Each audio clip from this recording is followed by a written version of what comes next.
would say, and we're the only school that does this, is gender intelligence on top of emotional intelligence. Okay. Because you really do have to understand how men and women are different. You cannot coach them the same way. You just can't coach a man the same way you coach a woman. And when you're with a couple, if you're doing couples coaching, and we suggest all of our coaches to do that, you're coaching a man and a woman in the same session. So you got to give what he needs and you got to give her what she needs at the same time. That's an art form that you can learn to actually do, because you have to understand how men and women are different. If you don't understand that, then you're not coaching them well. Is really understanding gender intelligence.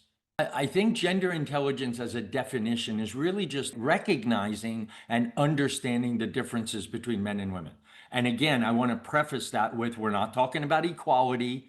We're not talking about sexuality. We're not talking about identity. We're literally talking about the biology, how a man and a woman is wired differently in their brain, how their hormones act differently. Women are on a 28-day cycle, and what do they need at each phase of that cycle? Men are in a 24-hour cycle, and what are their needs during that cycle of 24 hours? And really understanding those differences, that is gender intelligence in a nutshell. Because really understanding them in a coaching session, why he says that and why he says it that way, and how she interprets it very different than a man would, is critical to successful coaching with them.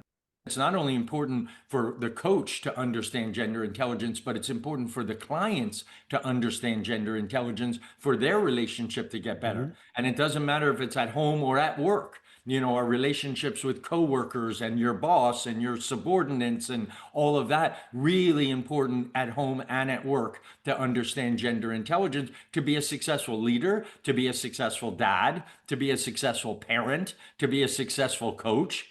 Understanding gender intelligence is critical, because there's no part of the world that doesn't have men and women.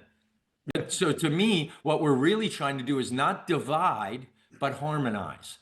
And when I understood gender intelligence, my relationship with my wife started into a better harmony, because I understood what she needed during each part of her cycle, and she understood what I need in each part of my cycle.